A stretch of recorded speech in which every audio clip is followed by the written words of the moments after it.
What's up, everybody? It's Mike Sodini from Walk the Talk America, and I'm here with fellow board member Jake Wiskerchen, Zephyr Wellness. Today we're going to talk about something that came up last night at dinner. Yeah, but first we need to give a shout out to Kevin Dixie for the wardrobe. Kevin Dixie's on wardrobe, always making us look good. We appreciate it, brother. Looking better than we normally do, anyway. No, but last night we were at dinner and we were having a conversation with someone that is very knee-deep into the mental health community, particularly with veterans. And she brought up the AR issue.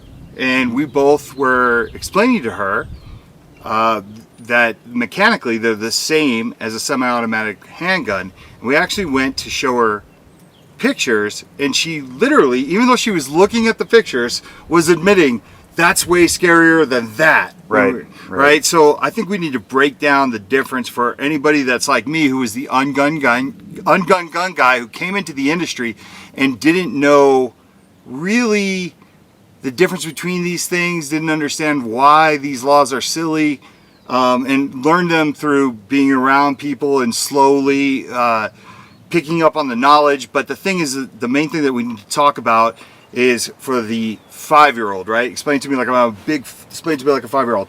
What is the difference? There isn't one, mechanically speaking. So I have here, and you can see the slide is locked back. There's no magazine in here. It's a very safe gun. There's no bullets. If I drop the slide down, I have an empty magazine. I insert it. It fits in the palm of my hand. It's known as a concealed carry weapon.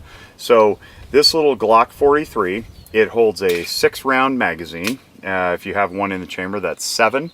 It's legal in all 50 states. And nobody's banned this yet because the capacity is under 10 rounds. It doesn't look scary, and it suits a reasonable, I'll put that in air quotes, purpose for self-defense should one be attacked, and where the police are minutes away, you have seconds to act, right? So nobody's afraid of this thing, but it's a semi-automatic gun. All right, so then we have the big, scary AR-15 style gun, and this one, if I can get the strap out from under the other gun there, this one looks scarier, and this is the one that, admittedly our friend said looks scary. Looks, and I'll put that in air quotes too, scarier. Now, why do we think it's scarier?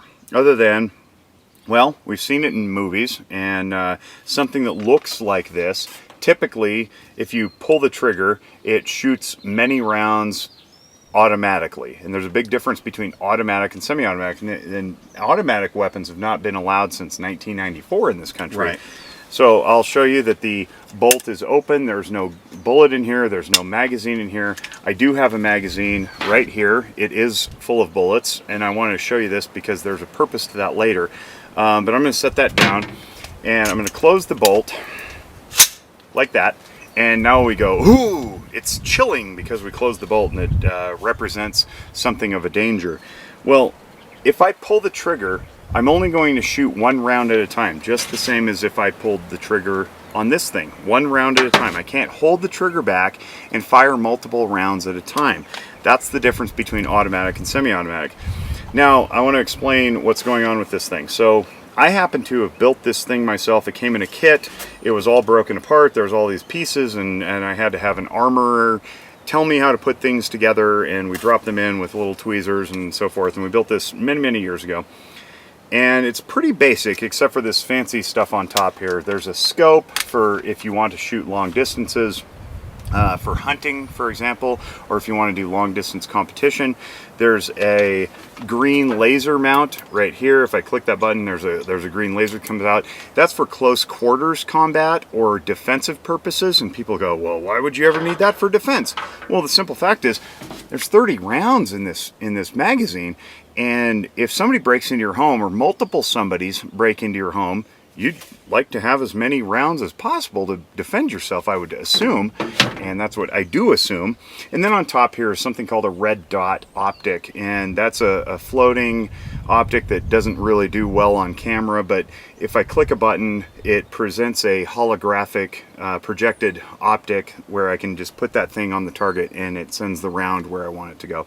So altogether, this looks like a very menacing piece of equipment, but really, mechanically, it's the exact same as this. It's just bigger. Right, and one point I'd like to make, which kind of blew my mind when I got in the firearms industry, is some of these things, like the laser or the red dot sight, you can actually put on regular firearms. Sure can. You could put them on handguns because they have rails, right? So there really is no difference. This does not make this particular firearm any more special than that one does when it comes to tricking it out.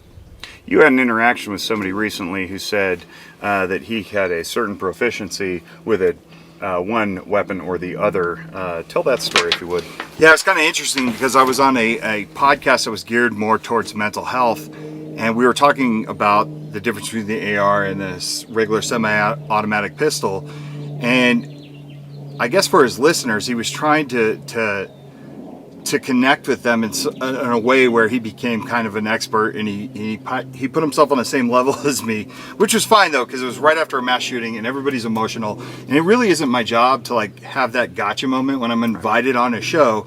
But he actually made a point, and I thought about it later, because he was like, with a handgun, I'm a pretty good shot, and he admitted he was a gun owner, right? But he said, you give me a rifle and I could put it here, I'm a much deadlier shot. And if you think about that logically, right, and I'm going to draw to this, this one right here. Yeah, if you can shoulder something, you're probably going to be a better shot. That's the whole idea. But this does not look dangerous. Right. This is not scary, right? Because it's made of wood. And the simple fact is that you can be a really deadly shot one time until you have to shoot again.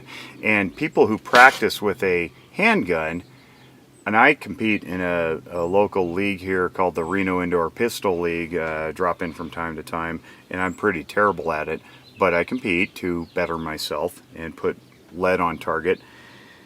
If you have a gun that has 6 rounds versus a gun that has 30, and you practice and practice and practice with that thing, you can be just as deadly with this thing, especially if you have multiple magazines. So it doesn't really matter how many laws you put in place that limit magazine capacity. If I'm carrying multiple magazines and I'm really proficient at dropping the magazine and putting another one in and putting rounds on target, I can be just as deadly. And I think what we're trying to do here is demystify the difference perceptively between what seems safe with the pistol, the lowly little ineffectual pistol, and the big monstrous looking machine gun acting type of thing with the extendable shoulder brace. It's not true. You have to practice, and even if you practice, you might not be very good under pressure, and it doesn't really matter how many rounds are in the magazine if you have many, many magazines. And it turns out that this particular platform is really popular, and there's like 30 million or 35 million different ARs distributed and owned around the country. They're made for 1 round, 10 rounds, 30 rounds, 100 rounds, and there's a 100-round drum that can attach to this thing. I don't happen to own one because ammunition's really expensive, and I don't feel like shooting that much. But you can do the same amount of damage. So if we're asking to ban ARs or ban assault rifles, which turns out that is not what AR stands for. AR stands for Armalite Rifle, which is the company that originally manufactured that particular platform. What you're effectively doing is banning this little guy, which a lot of people use for self-defense. So we want to be knowledgeable when we advocate for certain policy decisions and certain legislation, and we want to know mechanically where we draw the line. It's not based on look, it's based on action. And if one action is the same as the other action, is the same as a different action, before you know it, you end up taking defense mechanisms out of the hands of people who may need defending. Right, and just to wrap this up and put a bow on it, our friend last night, even though she was laughing, right, she does have a point, right? She is looking at the two things, and her brain, it's hard for her brain to comprehend that these two are just as deadly as each other, right? But it doesn't make it so that we can't continue to have this conversation with her, right? It may take her 4 or 5 times. It may take her, it may take us bringing her to SHOT Show, right, and walking her around and getting her involved in the community. But the thing is that we have to stay patient when we do these things and understand that you can't just one time show somebody that firearm next to that rifle and explain to them that mechanically it's the same thing. It's very hard for their brain to comprehend. It would be hard for me, right? Like that looks scary to the untrained eye. So I implored the gun industry, please have patience when you explain these things to people that are gun ignorant. It's not their fault, okay? They just don't understand. And sometimes they just need some repetition, you know, some patience, some love. Deliver the message with love.